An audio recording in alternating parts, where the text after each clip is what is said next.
Oh, it says everybody do I leave or just continue? I think I'm starting the recording right now. I'm starting the introduction right now. I love that was perfect, by the way. That was perfect. So anyway, welcome everybody to Kristen Clark Unmasked. And what I was saying about that was perfect is I want people to see the fallacy of life, how I don't edit my podcast. I want people to see that the beginnings can be glitchy and the recording not perfect, because it's just, there's too much. I was recently looking on YouTube and I see these gurus and they have the perfect background, the perfect tree, and they look like they're in the forest and everything, and the perfect makeup and everything just looks so put together. And I'm like, that's not life. Life, no matter what we believe with manifestation and intentions and all that, life is not perfect. And there's too many coaches out there going, oh, look, I've manifested this and I manifested this. And if you work with me, we're going to manifest your dream life too. And so then we start setting up this, I'm not fantasy. Perfect. Yeah, there's something wrong with me because they're doing it, but I'm not. But we're not seeing the whole theme. And I love, and so by the way, you guys, this is Anita Johny. Anita has reached out to me through just that Facebook, and just another one of these fabulous people that goes, I want to be on your podcast. And I love that. I love that. I love that. That's what I want my podcast to be about, is finding the extraordinary within the ordinary human being walking around out there. And it is so it's, I love that this podcast started out this way. I had no intention of that. I had no intention of going into the direction of, the all of us being, not perfect, all of us being, having our this world is not, if you focus right, you're going to manifest the life of your dream. Our world is not that. It is not that. And it's amazing that that's coming out right now, because you might have a completely different feeling about that. And I love that. So Anita, take it away and go, girl, go. Who are you? And tell me about you and whatever feels like flowing right now. Yeah, well, my name is Anita. I'm just mom of, two wonderful, amazing girls, working from home right now with all this going on, and just really, really enjoying life. Yes, that's kind of weird, coming from where we are in this moment in time, but truthfully speaking, you got a chance to kind of slow down and just get in touch with everything. You know how people talk about finding yourself. I got to go out. I got to go on this journey and find myself. It's so funny because you're not lost. Like someone said once, you're not lost. You don't have to go look for yourself. The true you're still inside, it's just by all this conditioning and everything, it's just hidden there. You just need to bring it out. Like I tell people, you need to bring your inner badass out there. It's there, like with your own inspiration. If you're inspired, like you were talking about inspiration, like I tell my kids all the time, motivation is overrated, because you need to keep getting motivated, right, to do something.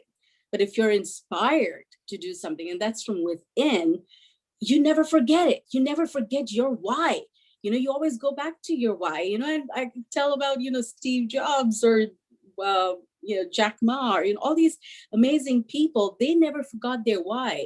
They had so many obstacles, or people have said, no, you can't do it. You're not good enough. What is this rubbish? We're never going to get that sold. But they never forgot that. They didn't let those people, affect what they actually believed in, their passion, their love. Is it, okay, whatever, I don't care what you say. I'm not going to let it go. And so they went inside themselves. They kept that precious thing as, that's what they want to do. And they achieved it at some point, so that's what I wish I could tell to, a lot of my daughter's friends. They're always, anytime, like now she's trying to, getting into college and college acceptance, and we watch all these videos, and all these kids, they start out with, oh, I'm not going to get it. I'm useless. I'm not good. I'm like, and, it just kind of, it hurts, because these kids are so amazing. They've got so much inside them. I mean, the teenagers of today, the youth of today, they are so intelligent, opinionated, but they have so much to give that they don't realize it.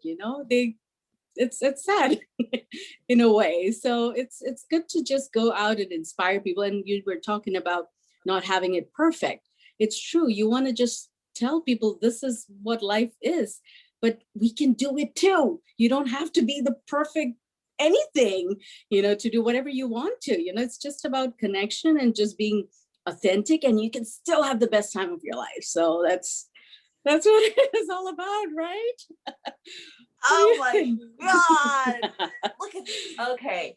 So I just want to say for a minute, this is why I do what I do. This is it.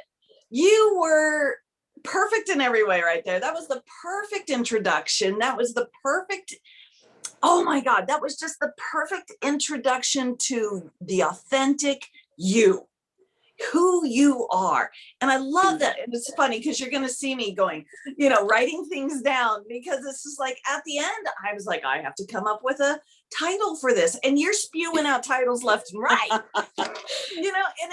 and just other wonderful context. The don't forget your why. You get so many gurus that say, it's not about the why. It's not about, how or where, but it's like these things are in our reality.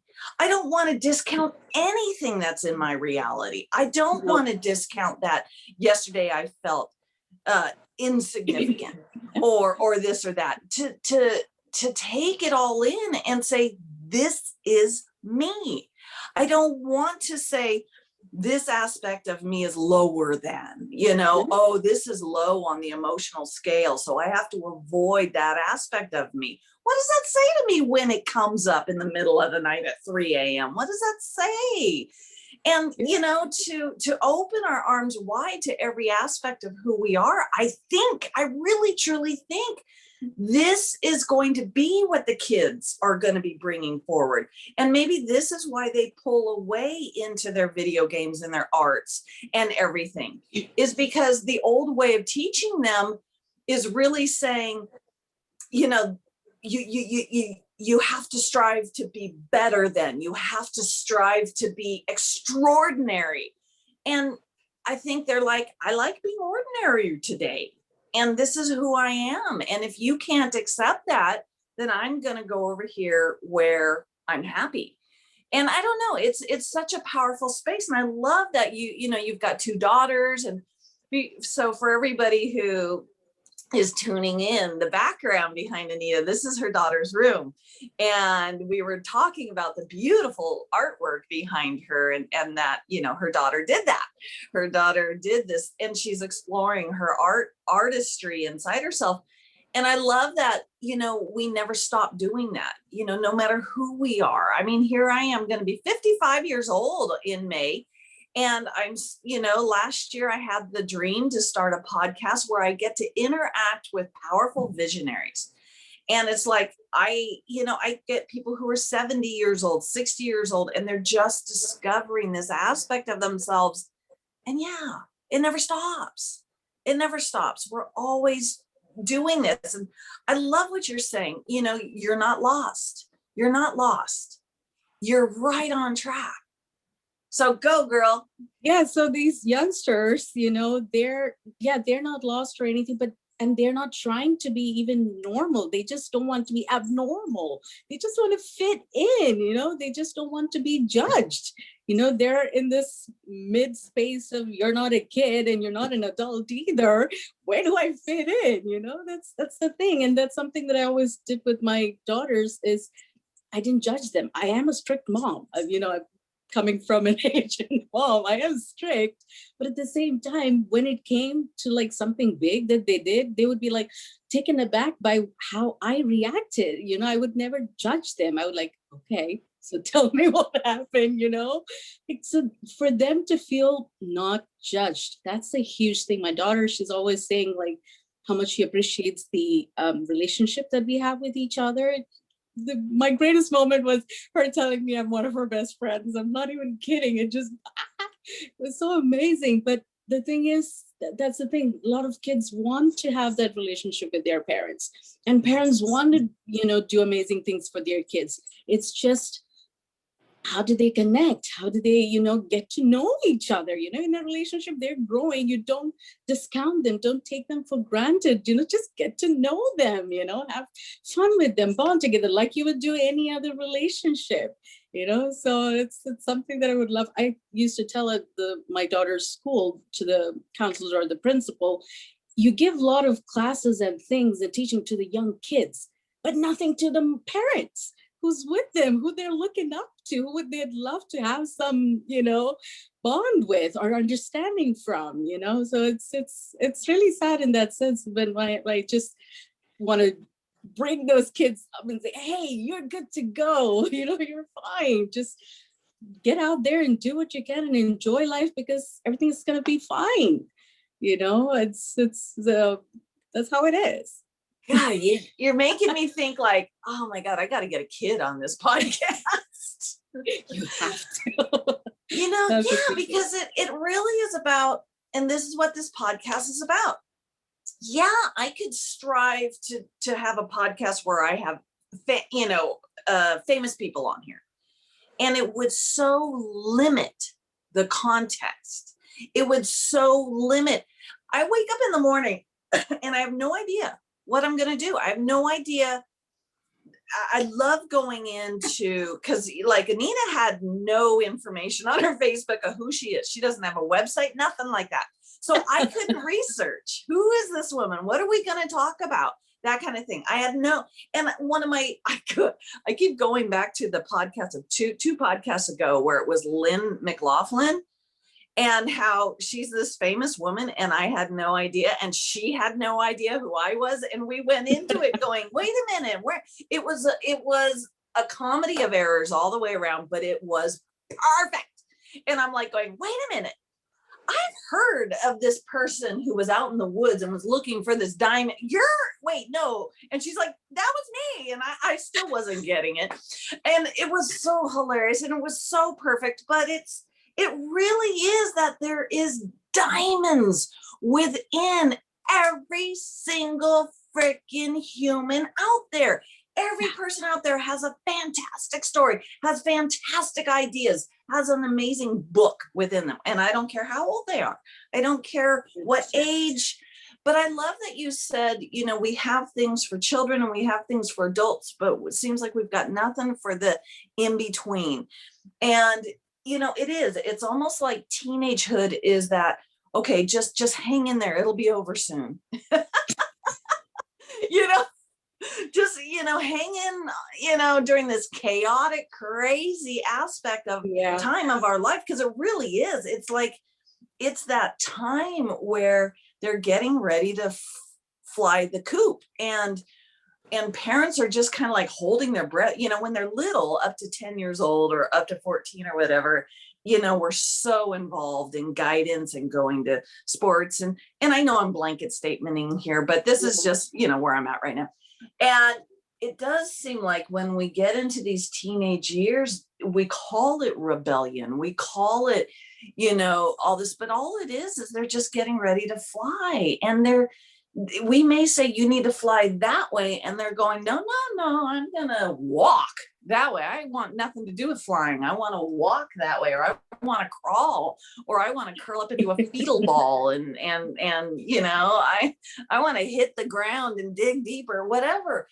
And it is such a tumultuous time, I think, for the parents and for the people who are around going, oh, like you said, judgment that wants to come up, our own fears want to come up and say, listen, I've lived, and I just don't want you to have these, the horrible that I did.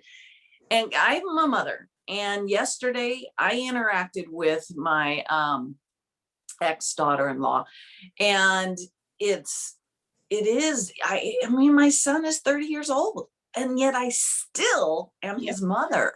And I'm never going to stop being his mother. And there is such, and from the moment he's a baby, there is such this need to go, Okay, be you, do you. I don't know what that looks like, and it may be my biggest nightmare, but do you. And how do we step into absolute allowance of that? Even if it's yeah, go sorry. ahead. No, go. So the only way to do that is by talking to them. You're like, how do you know what they're thinking, what they feel about anything at all? I've never shielded my kids from any kind of news, whatever came up. I didn't hide it from them. We would talk, unless it's a tragic something, but we'd still talk. We can talk about anything under the sun. I mean, that's what we're here for. We can be their friends, but at the same time, you can be strict as you want to. I remember my daughter, I used to be the kind of strict mom where, if she went somewhere, call me, let me know where you are, when are you leaving, everything, that's how my mom brought me up. So I did the same thing, being an Indian Asian mom. So I did that. But at the same time, she would tell me it felt good. It felt good that somebody was looking out for me. It felt good that, there was some sort of security feeling, because she's had friends who would leave the house and their parents don't even know where they are or when they're coming back. It's at night. And it kind of affected her that, that didn't happen for, with those friends. And so she appreciated that we were looking out for her, Yeah. Yeah, it's okay. I have a mom who talks to me like I'm 5 years old still. That's okay. Like you said, it's your kid.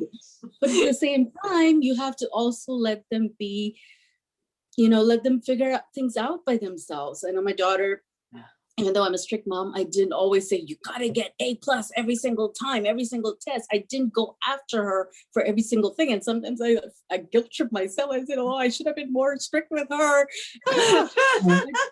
She would tell me, no, Mom, can you imagine if this happened in college? I would be like lost. I wouldn't know how to deal with this. I'm so glad you brought me up the way you did, so I could figure this out right now when I have you to help me. And in college, there's nobody to reach out to. So it's just back and forth. I know we fight a lot. Which parent and kid doesn't, teenager doesn't. But at the end of the day, you sit down and you talk like adults. Treat them like adults, but at the same time, guide them. But talk, communicate. I used to, how kids, they say, close that door, Mom. Like, can you please close that door? I kind of play with them and leave the door a little open sometimes. It's fun. But I remember that feeling when I was a teenager. All I wanted was, please close that door. I just want to be free. I just want to breathe. I want to put my leg up and, just leave or whatever. You just want that a little bit of privacy. And we don't understand that as adults. We forget how it was to be when we grew up. So it's just sit and talk, just as how you create a relationship with somebody else. Yeah. Between husband and wives too. You didn't grow up in the same household, right? You get to know each other all throughout. So it's the same thing with the kids. Talk to them, just have fun with them about anything, get their opinion, what they've got to say. It's always there. Nowadays, teenagers are so informed. We don't give them enough credit. We don't really don't, even if they're rebellious. It's just that they need something more. It's not that they're crazy. We just need to talk to them. That's all we need to do. Go spend some time, play something, or that's all we need to do. Just talk to them. Really, just don't go with the fact that I know better than you. There you go. Don't there do you that. go. Yes, there you go. Don't go into the conversation with, well, I'm gonna talk to them, but I'm really the teacher here. I know more than you. And I think whether we're doing it with a 2-year-old or an 8-year-old or a teenager, God, I think there's such an untapped world in just having this kind of conversation. Yeah. But with a 2-year-old, I mean, I say 2-year-old because I have a grandbaby, and he's just, if I really kind of step into his world, which he won't have a conversation. He's not going to. He doesn't have, he's just not that kind of a human being. He's just like, he'll say a couple words and then, he's off this way. And to to allow that and to allow myself to step into that kind of, we can call it ADD, I guess. To step into I see what you're doing, but it's so self-centered. It's so self-centered. And it is so, we can really give it gnarly words like narcissistic and stuff, but from a positive standpoint, it's such a space of self-love that you're so in tuned with yourself that never at any time are you thinking, oh, wait, I really want to go see what's going on over there, but I should sit here and listen to this adult. They're not in that space.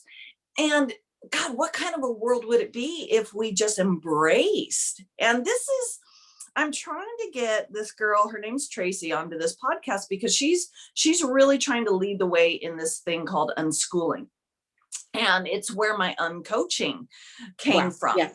Yeah. And I love it. I love that we're really, and I think we've been doing this since the caveman days, where we're always trying to outdo what our parents did with us. We're always trying to take it just a little bit better, a little bit more allowing, a little bit more accepting. I think every generation's just trying to do it a little bit better and a little bit. And I think, we're going to be doing that till, whatever happens, with the world.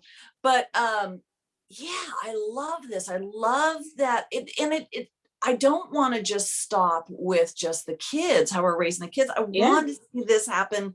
This is why I started on coaching. I want to see it start with all of us. I want to approach my world from a way that I've never seen before. I've never done before. I think new is who we are.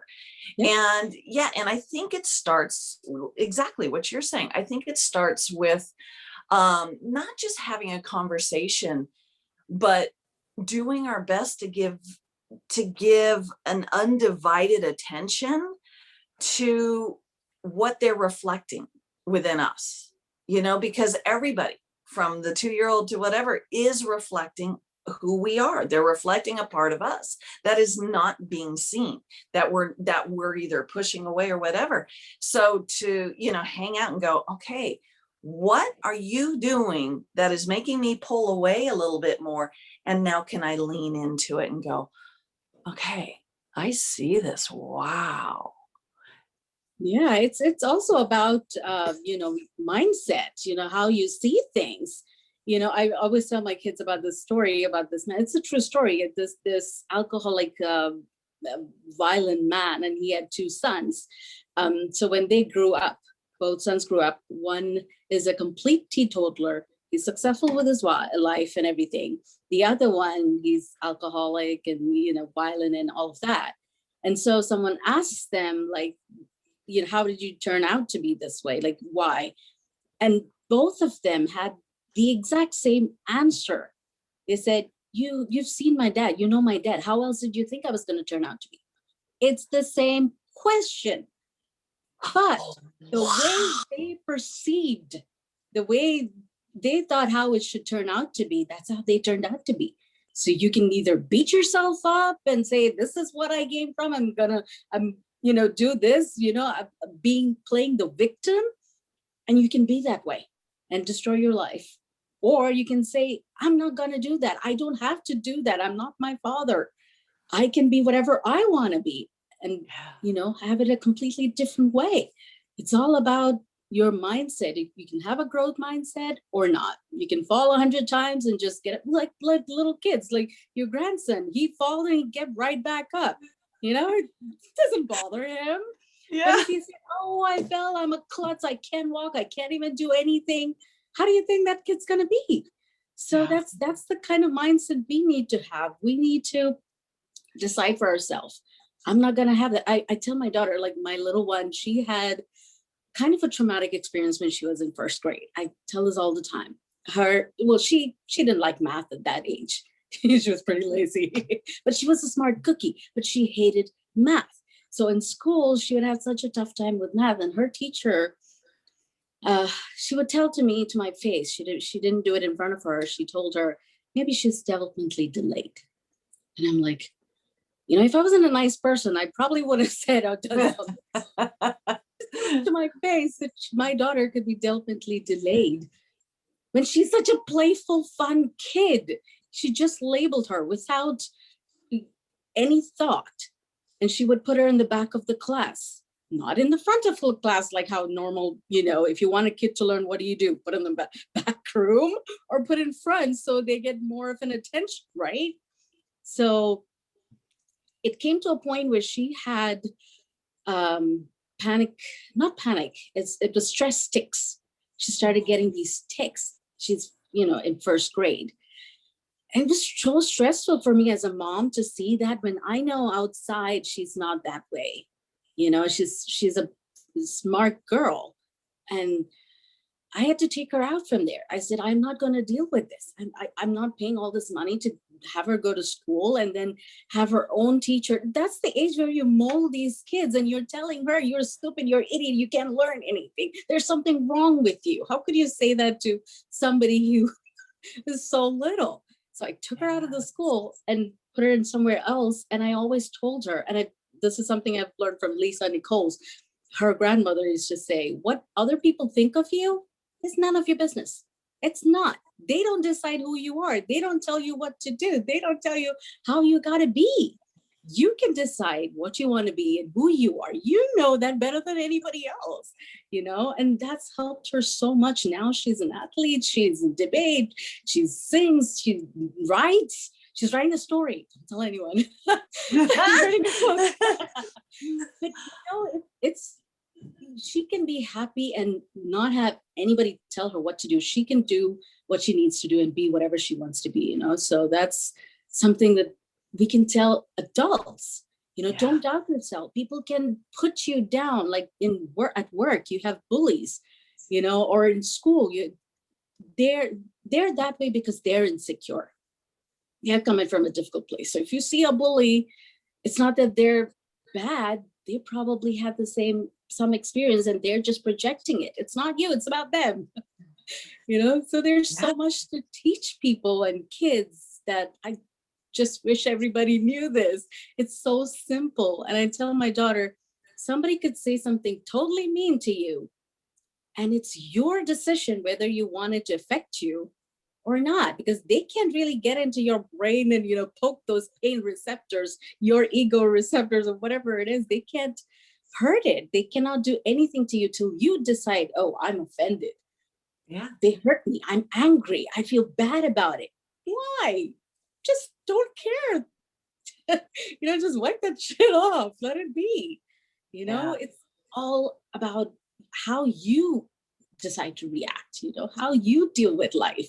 I've worked in this place where I had a teammate. She's supposed to be my teammate and help me. But every chance she got, well, I was older to her too.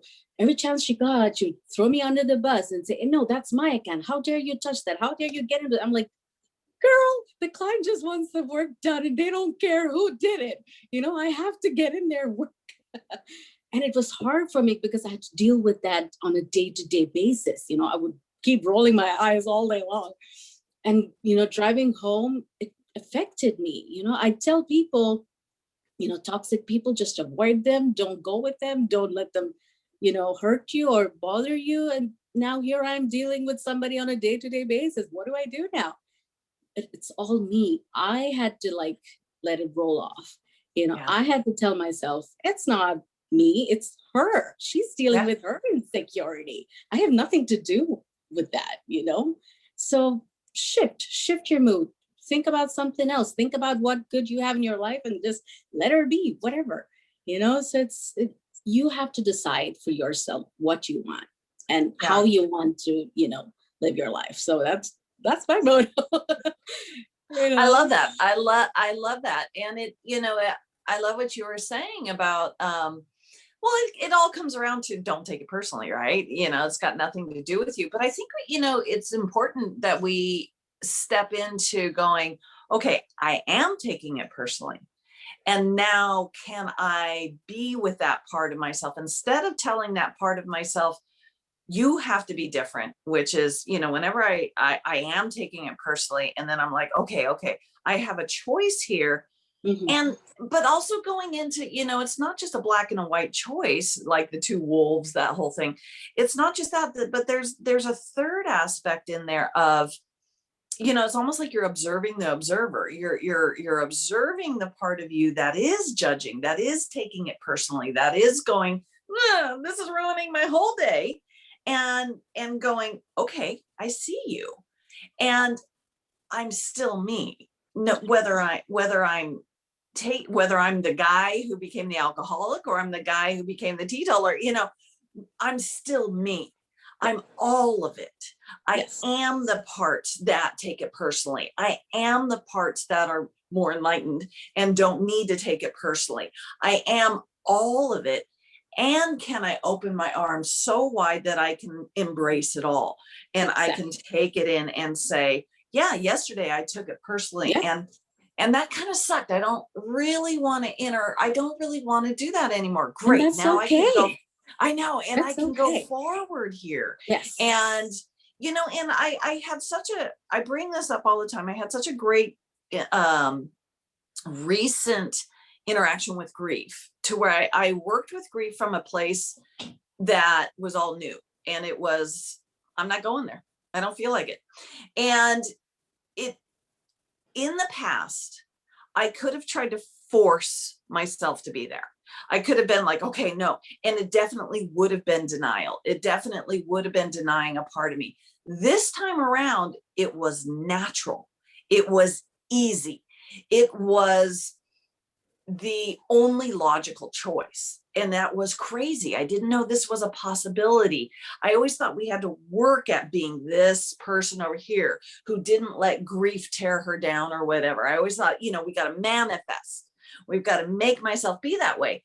And this time around, when grief came my way, there was just this logical choice of, no, I'm not interacting with it that way anymore. And it was easy. Whereas if I had tried to be that person at any other time, it never would have been easy. It would have been work. It would have been effort. And so it really taught me to just chill and trust that the apple's going to fall when the apple falls. Yeah. And there's nothing I can do to make that apple fall. Yeah. And oh my God, it was just so powerful. It's so funny talking with you. I want to call my son. I want to call him and make him come have lunch with me and let's talk. I know. I mean, it's okay. It's okay to feel sad. It's okay to be upset. It's okay to feel jealous. It's okay to feel whatever you feel. And that's, like you said, it's part of you. Accept it, and from that perspective, then you decide, okay, do I want to feel this way? What do I want to feel? And then just do that. A lot of times, and I've been there too, misery loves company. You'd rather be miserable than take a step and just go do something, shift your mood. You want to, you have a lot of sad songs out there when you're broken heart and everything. It's okay to feel it. Just don't stay there that long. If your end thing is to feel something different, like people I want to go look for happiness, but nobody Googles how to get happy because they don't want to. They like being where they are. They like being sad. I mean, I'm not discounting, mental health problems, because that's totally real and different. But most of the time when you have a broken heart or, something small or somebody did something, you just don't want to get out of there. You want to listen to sad songs and belt out some sad things. That's okay. Feel it, accept it, and then move on. Don't stay there too long, because that kind of adds on to something, worse. It'll just spiral down and down. So you just got to start going step up. If you're feeling down, try to get angry, and from angry, get something else, right? So it's okay to have any feeling, whatever you're feeling, it's okay, but try to change from that. It's like, I remember, how people talk about hitting rock bottom, right? Yeah. Everybody's had that multiple times maybe, and I've had my share as well. But there was one time where I hit my rock bottom, and then the bottom gave way. You start digging. I'm like, what? And now it's, yourself and your family and everybody's down there, and you're this center and everybody's down there with you. And so now what?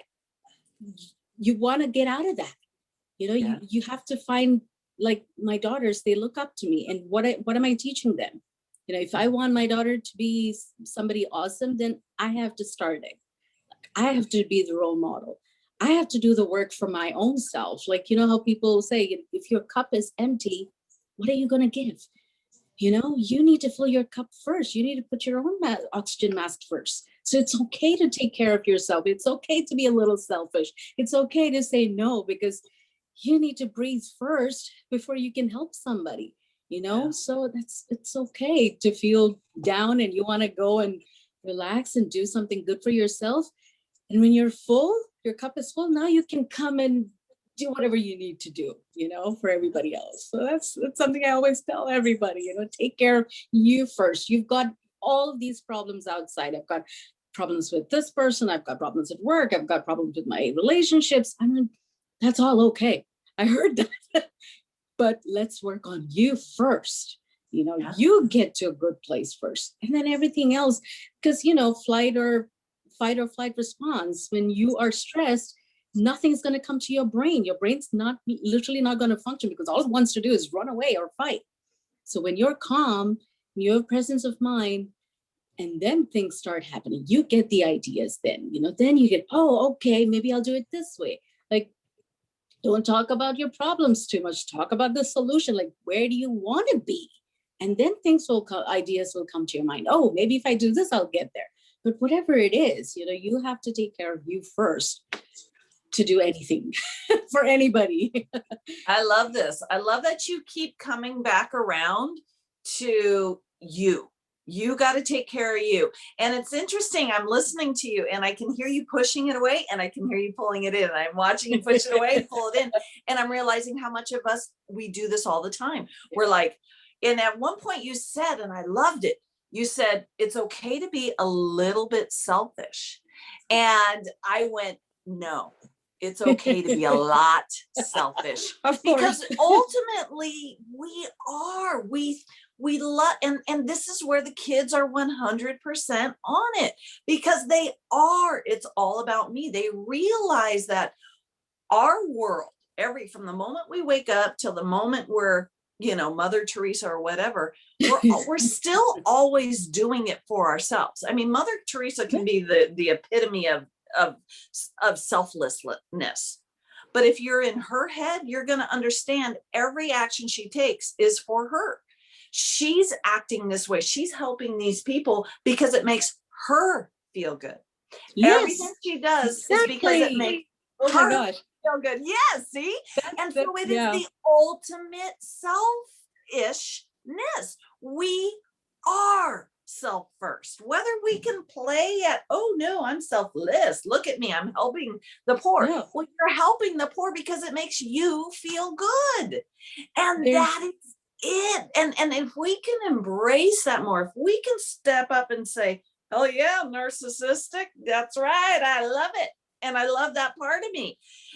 The more we can embrace that, the children, the kids, they're naturally that way. They are naturally, no, I don't want to do that. I know you want me to do that, but I don't want to do it, and I'm not going to do it. And, God, and when we sit there and tell these kids, oh, no, I know you don't want to play with Johny next door because he picks his nose and eats his boogers or whatever, but he doesn't have any friends. So you need to do it. It's like we are bucking their flow of who they are. We've got to let them be them. And we've got to learn through them that they are our best teachers. They are our best reflection of us. But it's also, when we see something we don't like, we don't have to buck their flow, but we can sit there and go to ourselves, oh, okay, I see something I don't like. This is about me. Because ultimately, you're going to bed with you. You're waking up in the morning with you. Nobody else. You're living in this head. Nobody else. And so you've got to let yourself embrace you and all the wonder that is you. And I love that. Right? I love that you're watching you playing with that. I loved that. Anyway, you got really excited there for a minute. I want to let you keep going. No, yeah, I was it's just, talking about being selfish. It's about heart.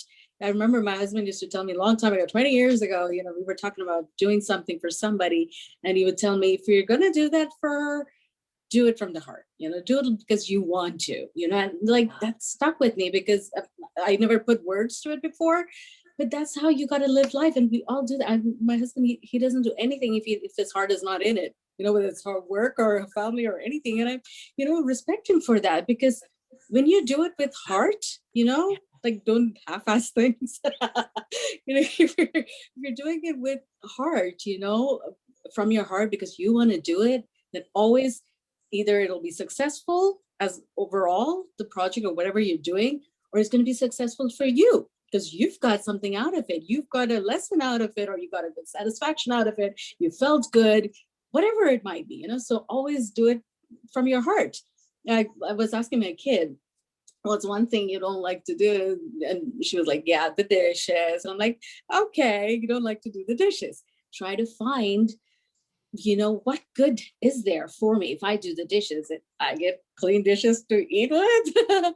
So exactly. If there's something that you're doing and you don't like it, try to find what good is there in that for me. How I feel, anything, it might be a job or, if it's a job, you're like, okay, I'm being paid so little here. I have terrible coworkers, whatever, but what's in it for you? Like, what are you getting out of it? I remember while I was working an hour and a half away from my home, and I was barely making 8 hours. You could cut the misery in the air with a knife. That's how terrible the space was at work. Everybody was miserable. They couldn't they couldn't wait to get out of there. And I would tell, I don't know, maybe I thought I was the only one who was enjoying, because it was near Hollywood, and you see, from home, I have heat. It's winter. I have heat in home. I have warm water. I have food. I have, somebody to snuggle with in bed. I have an amazing comforter and everything. And I go to work early morning and I see these people, homeless people, still sleeping on the floor outside, cold. And it just wrenches your heart, because you had all this. Yes, my work is terrible. I don't get paid enough and I have terrible everything, but you have a job. You have warm food. You have a roof over your head. You have a car. You have kids. You have loved ones. You have drinking water. You have a road. You have so much that we take so much for granted. You don't appreciate the little. I know Gina would agree with me. You have water, you have fridge. I can get water from my fridge. I can cook. All those little things that you don't appreciate, or other people don't have that. And so it's well, I love that you just went into it so simple that what are you getting out of it? What what about it is going to give you dishes? God, we all do that, but there is this satisfaction within having the clean dishes. And yeah, we can go into the act of washing them sucks, but that right there is, it's like there is a possibility of enjoying this. There is. And if you're just being, if you really kind of get into it, and the bubbles and the fun and seeing the dish getting clean and shiny, and there is an element of fun if you're willing to see it, if you're willing to invite it in. And like, just vacuuming or mopping up a floor or whatever. If you're sitting there going, it's going to be clean. And I love that feeling of, look at my floor. I did that, versus don't look in that room. I'm going to shut the door. And if you come to visit me, you're not going to look in that room there, and to go forward into life all the way around. And yeah, maybe you're in a job that everybody hates, but what is it in that job that you can love? Exactly. Look for the sparkly floor, look for the clean dish, look for that, because it's there. It's in everything. Working out, getting up at early in the morning when you want to stay in bed. There's a great one. But there's always, always in every single leaf on every single tree, you can find something to hate or you can find something to love. It's always there. It's always there for you. It's always available for you. It's up to you to find it though. And that is just such the epitome of everything in our life. And that was grief. That was my whole interaction with grief. It's like, I only know grief from the direction of, oh, get it away. I don't want that to happen. I will ask my dog to be in misery so I don't have to be in misery. So I don't have to experience that. And this time around, this was my bestest friend. She's been on every adventure I've had, every job I've ever had. She's been by my side. She's been, you know, I've been lucky enough to have jobs like that where she gets to go to everyone. And, you know, every time I'm in my car, she's right there in the back seat. She was my appendage. She was my Siamese twin. And when it was time to let her go, I was like, I don't want to go into this from the same old aspect of, oh, I'm so sorry. I was like, I don't want that. And it was so natural. Like I said, there just wasn't another option to go into it from, I'm going to experience this a whole new way. I am not going to let grief be the way it was, because I know there's different aspects of grief that I haven't explored yet.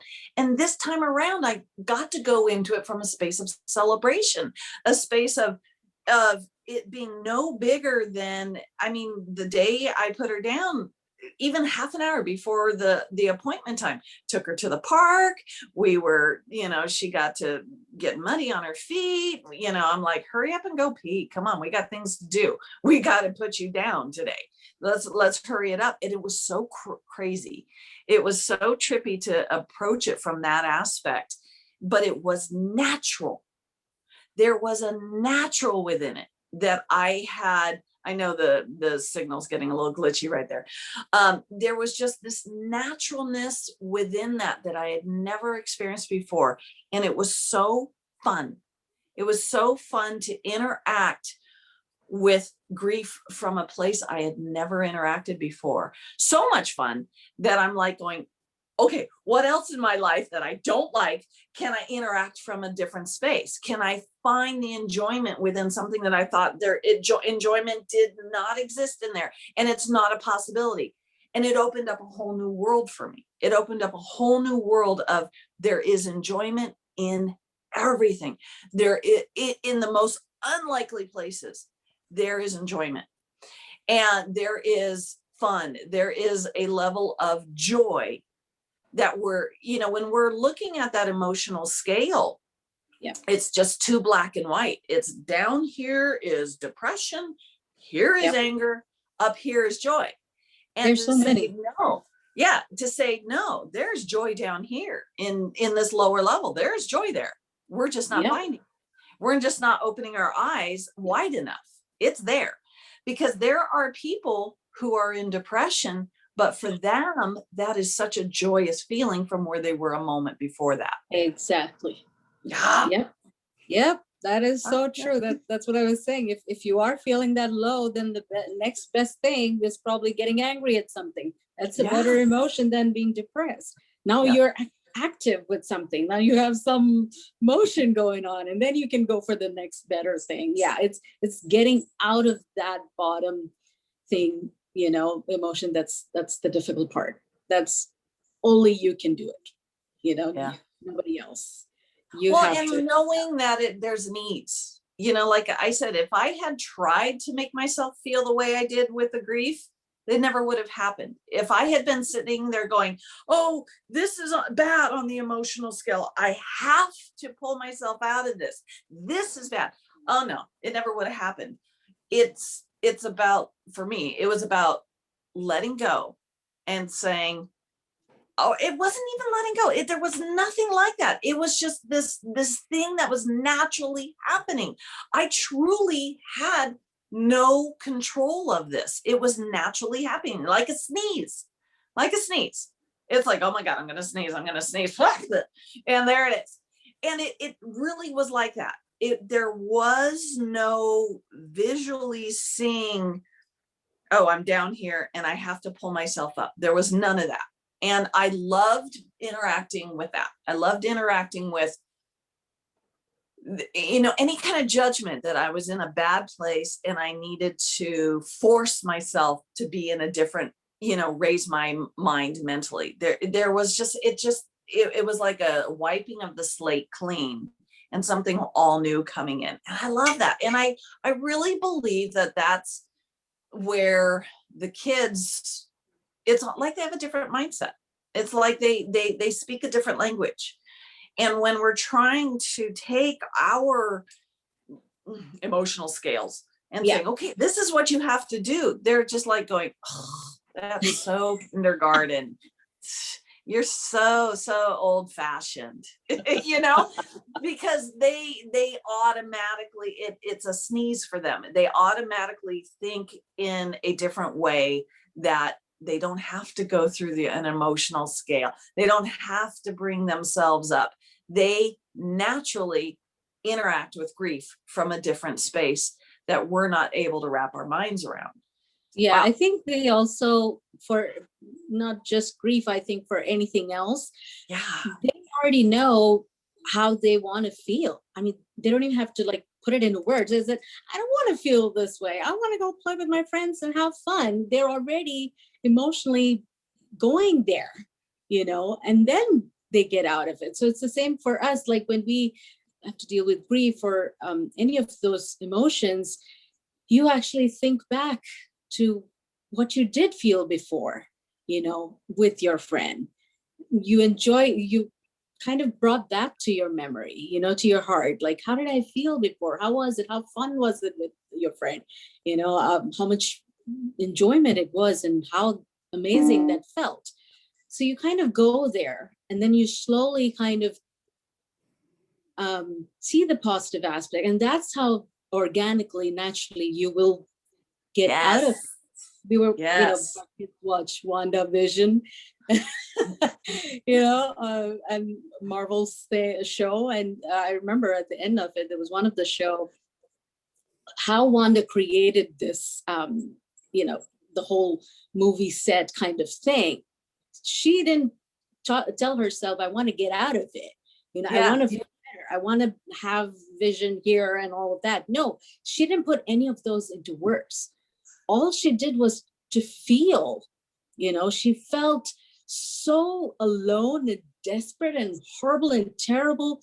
Her heart just went to what she actually wanted to feel. It just was spontaneous. And this whole house and vision, everybody just came out from her heart, you know, and that's exactly what kids do. And that's what we need to do, you know, just go in there. What do you want to feel? You know, how do you see yourself? That it's not easily put into words. You know, it's kind of all in here. You're going to a deep place there, because if you look at, you know, that I don't know how many people watching this have seen WandaVision, but it really is powerful. She's created a whole town, a whole world, a whole sitcom. About, you know, because I don't know if you saw the one that just came out yesterday, but I did. That's what I'm talking about. The you know, part. When she was a child, she loved the sitcoms.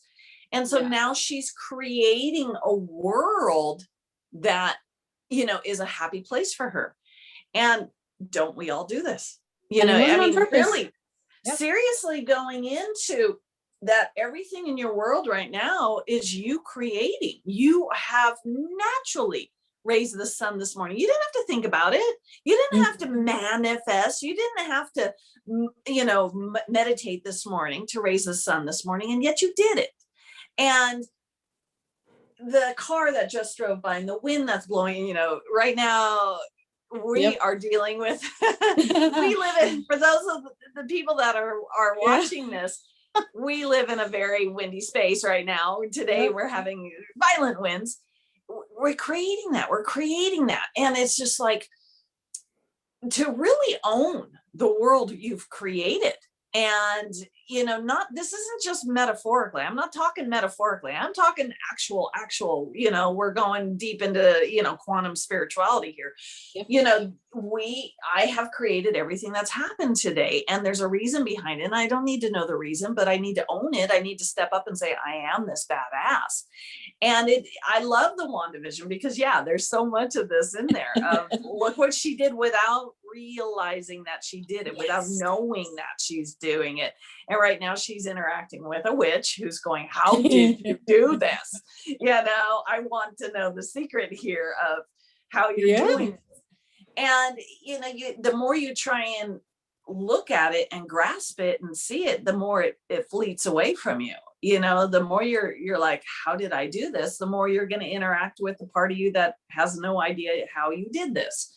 And it's so wonderful. It is really amazing to let life be that magical. Let life be that amazing. Let go enough to say, there isn't a subconscious part of me that's doing this, and I'm going to let it do it because it's doing it way better than I can. I have no idea how this is done, and to love that part of ourselves and to get excited to kind of interact with that part of me. It's so simple, like we tell kids all the time, if you're gonna keep complaining and complaining and complaining, that you're only gonna have stuff to complain about, but look at the bright side of everything and you'll have more of that. And it's really funny how when you start appreciating little things, and it gets more and more, even if you're put in a tight spot, you don't really see the tightness of it anymore. You kind of see something else, even if it's the pandemic, or it could be anything. It could be like, I know I shouldn't say this or how, but we had an earthquake a few miles from us the other day, and I'm like, huh? What? When? Where? I didn't feel anything. You could be right in the epicenter of it and not realize what's going on. It could be going on, but it won't affect you as bad as you would have, let it. So well, it's amazing. I mean, that's a whole nother podcast right there. But I was at my work the other day, which a lot of people don't know. I'm a checker at a grocery store, a major grocery store chain. And I totally missed it, but all of 15 feet away from me, just outside the door, there was a major fight. A guy got his head bashed into the wall. There's blood everywhere. There's 7 cop cars. There's all this stuff. And I never saw it. I never saw it because I was just so into what I was doing, interacting with my customers. And yet the checkout person behind me and the checkout person in front of me are completely freaking out. And I never saw any of it. And I mean, it's right here, it's this close, but I was so busy being me, being in my world of, stay in my lane. I'm enjoying my job. I don't need that drama. I'm not interested in your drama. I don't, I just don't, I'm just not interested in that. And I wasn't purposely trying to be that way. I wasn't purposely trying to ignore what was happening outside. I had no idea. And all of that, I don't know how much later no more customers were in my line and I was just cleaning. And I heard the guy behind me, who's just 2 feet away from me, talking about it. And I turned around and I said, what police cars? What's going on? And he goes, right? How did you miss this? He goes, it's right there, right in front of you. And I said, when did this happen? He goes, 10 minutes ago. And I was just like, wow. And in that moment, it was so powerful to kind of see the realities blurring and not interacting. And yet now they are. And I mean, it really, to play with that, what that happened there from a quantum perspective of, wow, I was in a reality that was completely different. It wasn't that I was being flighty or I was ignoring or anything like that. Not at all. I was literally in a different dimension in that moment. And just to kind of go, oh, that was fun. But I didn't try to make it happen. I didn't try to force it. I didn't try and meditate and have segment intentions and make anything happen.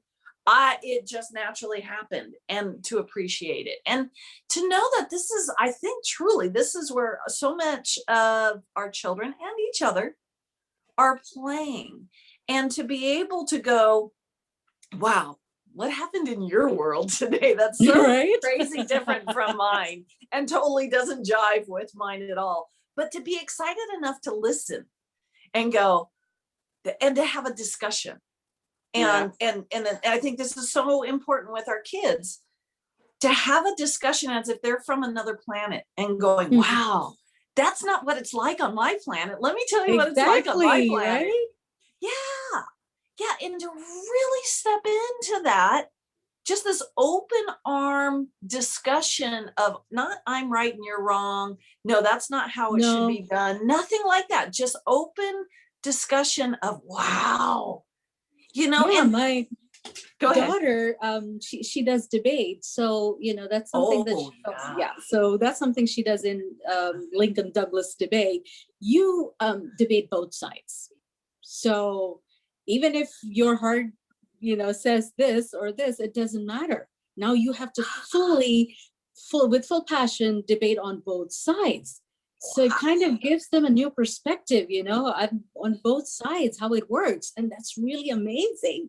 And not a lot of people get to do that, to see both sides, put yourself in another person's shoes, like you said, and see how they see that perspective. Because, there's also this 4 personality types, we call, what is it?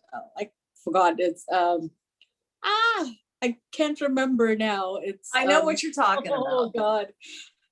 It's at the tip of my tongue. So you got these 4 different personalities, and what one personality sees it's totally different what the other person sees it.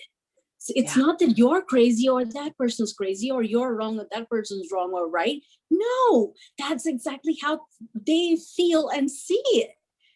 There's nothing wrong. And that's an amazing thing, in relationships and, in a community, anywhere. If you just knew to see it from the other person's point of view, how they feel it, how they see it, you would never judge another person anymore. You wouldn't. Because that's just, they live in that reality. So it's an amazing thing. Yeah, that is so powerful. And what a gift for her. What a gift to be able to do that. I mean, God, can you imagine a Democrat having to step into the shoes of a Republican and argue from a Republican's point of view? Can you imagine how crazy that would be and how wonderful that would be? Wouldn't that be a fun debate, like presidential debate, if we took the Democratic candidate and made them stand over here and the other way too, and make them from the other person's point of view. Yeah, and make them do a debate from the other side. Yeah. And how amazing that! Oh my God, what a world everybody should be doing. Instead of sitting in your space and judging the other, just go to the other side. Yes. Oh my gosh. Oh my God. I want to see that. Do you remember there used to be a show called Wife Swap? Yes. A wife from this kind of background would go to the other, and they kind of see it from a whole new perspective, and it changes them and makes them more accepting. So that's the same for everybody, The kids should become models. The bosses need to become the janitor. But no, I think that is such a powerful space. That is such a powerful space to be in. And what a world we would be in if we did that. If we had, even if it was just for an hour debate class where you had to step into the other person's space and passionately debate for something that you totally don't believe in. Ooh, I mean, that's going face to face with your uncomfortable. You're, with a part of you that you pushing away and pushing against violently. Oh, yeah. Man, that's a good discussion. Yeah. I'm like getting all these grand plans for a podcast to do that, to step into a complete role switch. And there's a part of me that's like, ooh, no. I would do that another day. But Yeah, oh whatever. my God, how powerful that would be. Wow. Yeah, it's really different, see everybody how you would, see yourself, and treat everybody the same, whether they're janitors or employers or the president. They're all human beings with red blood in them, unless you're alien and you've got blue blood. They're all the same, when I know we talk about color and how important that is, but people have to realize everybody's got red blood in them. We're all the same people. We're all family. We're all a community. It is really powerful to go into it from the perspective that you brought up, though, that, they aren't arguing with you or living the way they're living because they're purposely trying to buck your flow. They honestly don't think the way you do. They cannot grasp. Yeah. And to purposely step into that role. And I think this is just something so powerful, and so it could be world changing. It could be world changing to get a Christian to step into the role of a Muslim and have them both sit there and argue for something that they have, they'd have to research it and learn about it. And okay, now I am a Christian, but I'm going to step into the Muslim role and argue for my religion, argue as violently as I can for something that you have. Yeah. And can you imagine? Holy cow, how mind blowing that is. What would happen? It also comes from a space of love. I mean, if your kid did something wrong, you're not gonna be violent with him. You're gonna try to understand his perspective, right? You're like, okay, I will agree to disagree. At least you would say that. I don't have to completely understand what you're going through, but at least I can be understanding of it, Or I can be allowing that you're not trying to argue with me, that you truly are not grasping the way I do things. Exactly. Yeah. And I don't need to force it and jam it down your throat. I don't need to sit there and try and get you to understand. I just need to go, oh, wow, you're not understanding what I'm saying. You're not even grasping the world that I'm in. Cool. All right. It's as plain and simple as that. Right? Oh my gosh. Now do me a favor, because I feel like I am totally pronouncing your name wrong again. Say your name to me. Anitha. Anita. Okay. Yeah. Because you spelled it A-K-H-I. Oh, that's my daughter's name, Akila. I am so sorry. That's what you were talking about. I'm so sorry. Botching the most easiest name. Okay, cool. Okay, cool. All right. Oh my gosh, Anita, I have had the best time with you today. It was so wonderful. It was just so wonderful to breathe in everything you're saying. To just, mind expansion there at the end. Holy cow. I was like going, God, we could go another hour with this. Right. But yeah. But in the beginning you said, bring your inner badass out. And that's exactly what you did. And I love it. I love that we did that. And thank you. Thank you. Thank you. Do you have anything you want to say before we sign off? That's a big loaded question. Yeah, we need more podcasts for that. I know. That's all right. We do that. I do that. I do number 2 and number 3. I've done that many times. But no, if anything I can leave anybody with is to just breathe and, just appreciate everything that you have, even if it's the littlest thing, just hold on to that and things will get better. Everything is temporary.